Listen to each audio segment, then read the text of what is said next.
on Just Go. North Coast classics. This is awesome. Deep down on the Murray. That is a ripper.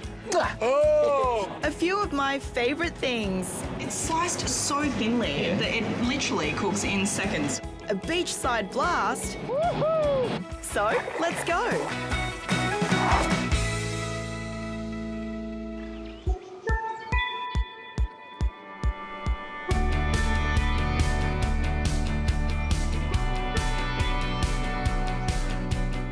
Although I'm a foodie at heart, when it comes to travelling, nothing beats a good coastal escape. And this stretch of coastline, well, it satisfies both food and beach. And it's got to be one of Australia's most popular holiday spots. With iconic locations like Coffs Harbour, Port Macquarie and Byron Bay, the north coast of New South Wales has some of the country's most envied holiday spots.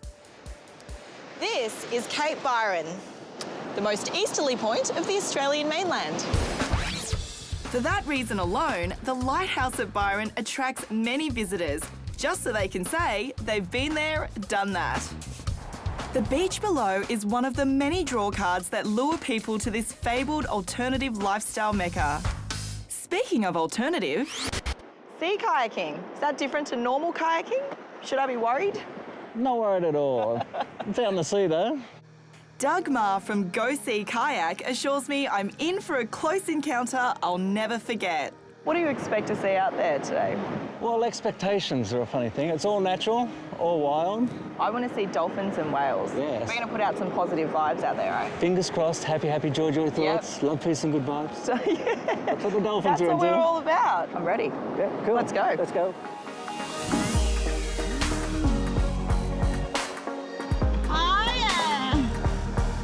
Despite my initial misgivings about kayaking on the open sea, when I find out Doug is a surf lifesaver, I know I'm in good hands.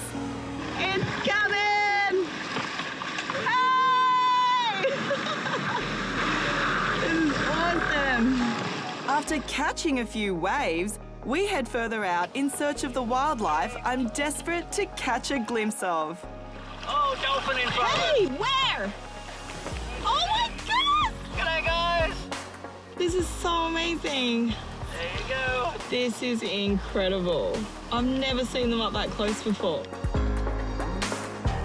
A lifelong goal achieved. Hey! I can hardly contain my excitement. This is so much fun. We saw dolphins! Oh my gosh, it was so incredible. We actually saw dolphins. They were like a metre away from us. High five again. It's a beautiful day. We saw dolphins! When my feet hit the ground, I head for the Big 4 Tweed Billabong Holiday Park in Tweed Heads, which incidentally has its own pretty cool water experience. Featuring ultra-chic accommodation, the park even has a private billabong fed by the tidal Tweed River. Gotta love that! Next morning, I'm off in search of something Byron Bay is famous for: sustainable, eco-friendly food. Brett, I've heard so much about Harvest Cafe. This is obviously where you grow some of your produce. Yeah, that's where we grow a lot of it, all the kind of little garnishy bits and pieces, the herbs and whatnot. Yeah, we've got a little bit of sorrel. It's a nice kind of citrusy leaf vegetable. Oh, it looks so fresh. Yeah, it's good, really fresh. That one kind of wakes you up in the morning. Crispy, woo! Brett Cameron is head chef at the very green Harvest Cafe Bakery and Deli at Newry Bar, about 20 minutes inland from Byron. We've got a lot of other stuff. There's a bit of turmeric over here, some basils, obviously. And just down the back here, we've got some pumpkins. Oh, amazing. Can we pick a pumpkin? Yeah, that's a little beauty, that one. It's a good size. What are we going to do with it, Brett? I reckon it's breakfast time, and we're going to roast it in our 105-year-old wood-fired oven. Now, I've had wood-fired pumpkin before, but definitely not from a century-old classic like this. Now that pumpkin has been cooked in the wood-fired oven downstairs. Kind of gives it that nice caramelisation. I can taste the smokiness. It's very sweet. Where did you say these eggs are from? These eggs are from 500 metres up the road. Everything on here is either from here or within 10 kilometres. Yeah, right. You don't get anything like this in a supermarket or... Just gonna keep going. Yeah, keep going. This is delicious. And the bread obviously is made downstairs as well, so it's brioche. Definitely what we're trying to bring back, you know, more of a community spirit, get everyone together and bring them back for the, you know, the joys of eating. You know, I think a lot of people forget that these days. You know, we eat to live, not live to eat. And I guess that's exactly what nature intended. To sum it all up, Byron Bay, you've been amazing. Out there with the dolphins, that's an experience I'll never forget. And when you visit the New South Wales North Coast, be sure to take your CIL Travel Saver card with you for top deals like a 20% discount off Go Sea Kayaking and 20% off Byron Bay skydiving. As well as discounts on tourist attractions, your free CIL Travel Saver card provides thousands of offers and savings around Australia. On tours, accommodation, restaurants, fuel, theme parks, adventure sports and much more when you insure with CIL Insurance, Australia's leading specialist caravan and RV insurer. For details, go to cilinsurance.com.au. Coming up on Just Go, Go away, man. some perfect Chinese. That's really hot.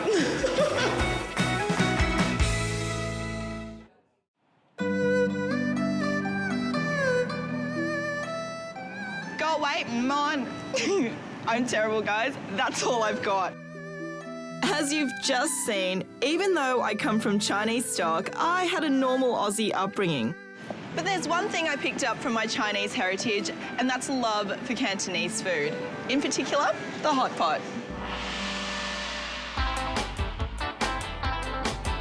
The Chinese hot pot has a history of more than 1,000 years. Here at famous hot pot restaurant in Little Bourke Street, Terence Tao serves up one of Melbourne's best. This is a lobster ball. Lobster ball? Yeah, this is a lobster ball. I've never And had this one of is those before. Fish tofu. Fish tofu, okay. The prawns, they are fresh. And this is a chicken balls. And Okay. there's a crab meat balls. I love this one the most. My favourite thing about the humble hot pot is that it's interactive. You get to play chef, dipping ingredients into the bubbling broth. Takes you 30 seconds to 1 minute to cook it. Well, it's sliced so thinly Yeah. that it literally cooks in seconds, doesn't it? It's amazing. Stunning. Another reason I love a good hot pot is the dipping sauce. Terence, is there a favourite sauce that you like to use? Satay sauce. Satay, okay. If you like really hot and spicy, you should try with chili sauce. That's really What if I spicy. put them all together? It's fine. You can customize your own sauce. This is how I do it. I love it with the egg. But some people don't use the egg, and because they think it's freaky, like because it's raw. But yeah, true. you know, I always tell them the meat cooks the egg when you put the meat into it, right? How's that sauce going? Yum. For the record, hot pot is also known as Chinese steamboat. Just around the corner, you'll find Hutong Dumpling Bar, home to the famous soup-filled dumplings Xiaolong Bao, another Cantonese favourite of mine. There is an art to eating these dumplings. They're exquisite. The pastry is thicker at the top than it is at the bottom. Got spoon at the ready for support. Very delicate skin. I'm going to dip it in some sauce.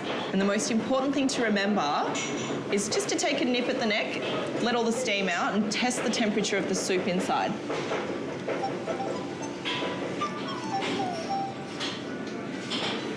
That's really hot. While those are mouth-wateringly good, manager David Lau says there's more to the Hutong experience than just great food. I want to let my customers see myself what they're doing inside. Yeah, absolutely. What does the name Hutongs mean? Yeah, the Hutong is the small land in Beijing. Yep. Time to roll up the sleeves and get hands-on. Today I'm making pork dumplings, and luckily I have some expert help. I show for you first one. Okay.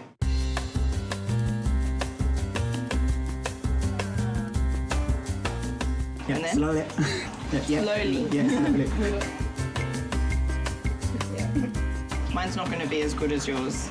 You must start round. I am going around and around and around. I think I'm better at eating. You'll find pork dumplings at Chinese restaurants right around Australia. David, these look great. Yeah. They're obviously not the ones I made. All the same. They look delicious. How do you say delicious in Cantonese? Yeah, ho mei. Ho mei. Yeah. Oh, there you go. I learned something today. Yeah. I'm going to keep that one in my repertoire.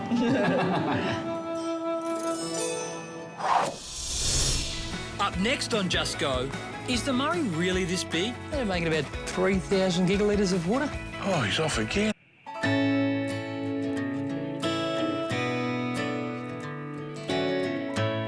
Well, Rhys, welcome to Murray country. Should be a real education for you. Yeah, I hope so. Well, stick with me. You might even learn a thing or two. Well, I've actually done a little bit of research on the places we're going to, and I can't wait. Really? Good on you. Geoff and I are on our way to Aubrey, New South Wales' second largest inland city.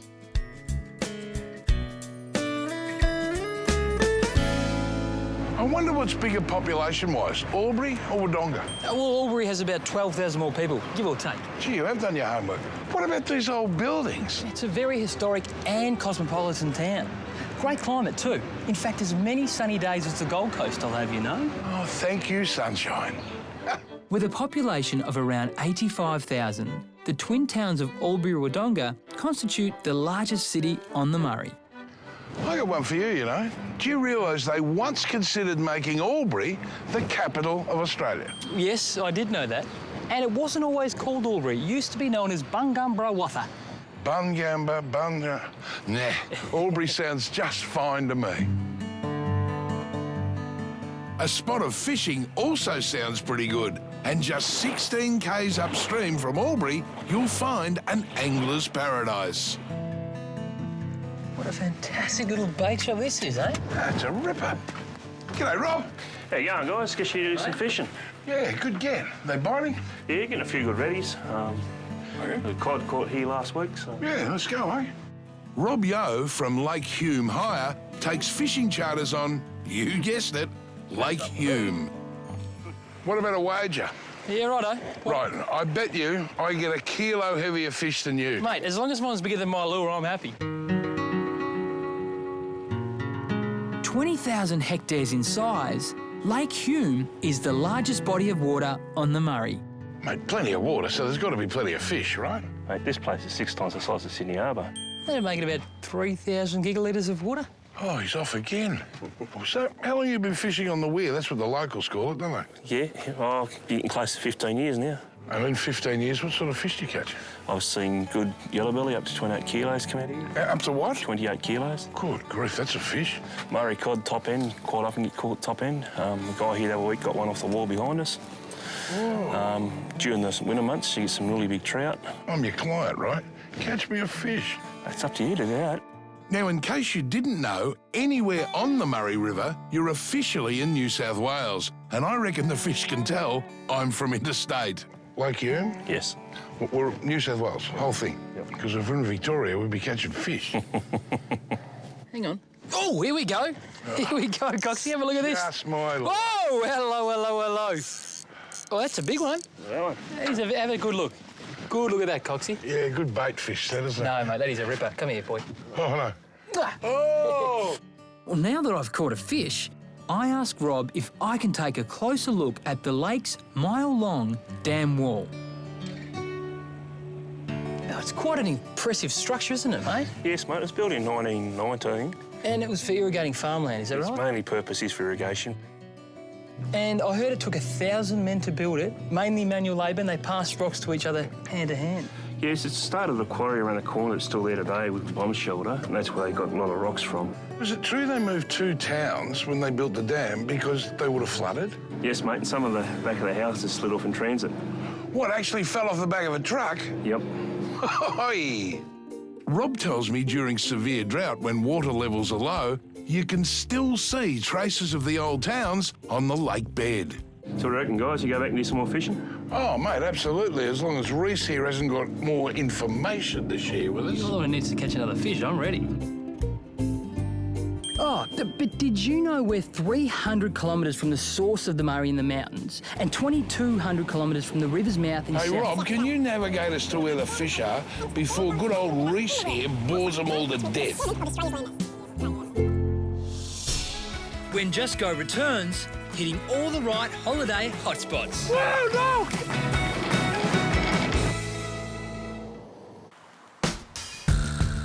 Now it's time for our Just Go hotspots. A quick look at some great places around Australia you might want to add to your travel bucket list.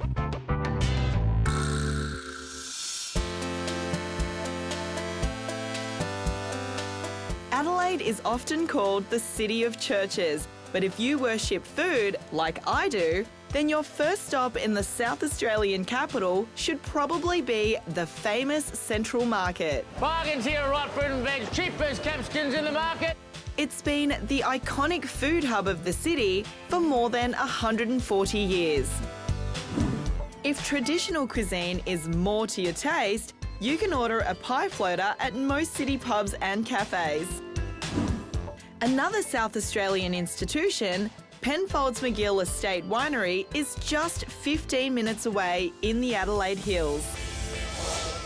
If sport's your thing, don't miss the Donald Bradman collection at the refurbished Adelaide Oval. The display pays homage to the world's greatest batsmen, and cricket lovers can enjoy firsthand many of the Don's personal items, including cricket bats, balls, trophies, items of clothing and more. A trip to the summit of Mount Lofty is a good way to top off your visit.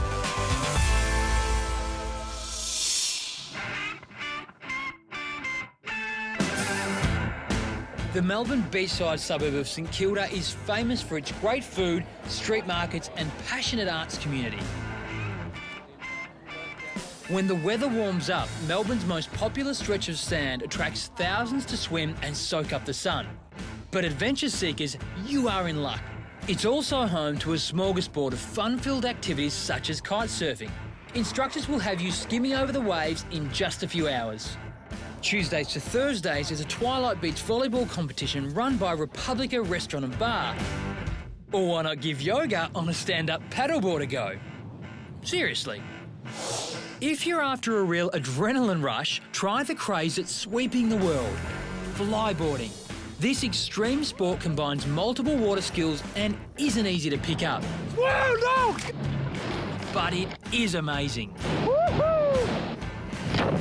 If you want an excitement burst without getting wet, the St Kilda Spinner lays claim to being the only fully enclosed offshore jet boat in the world. But be warned, you will need a strong stomach to fully enjoy this ride.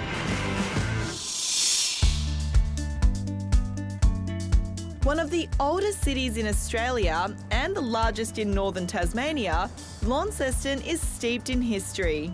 Its gorgeous, well-preserved architecture includes the quaint umbrella shop in George Street, where you'll find all manner of protection from the weather, including one designed for a horse.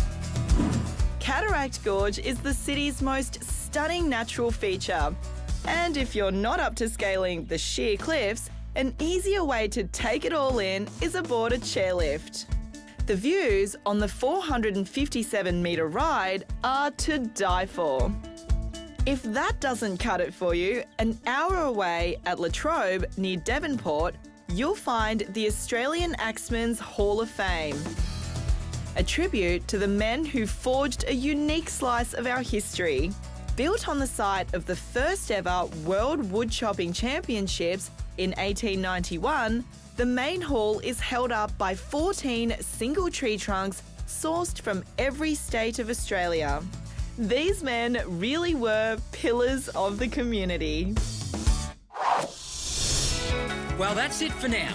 But if you'd like more info about the great places featured on today's show, go to our website, justgotv.com.au. And to get the most out of what this stunning country has to offer, my advice, just go.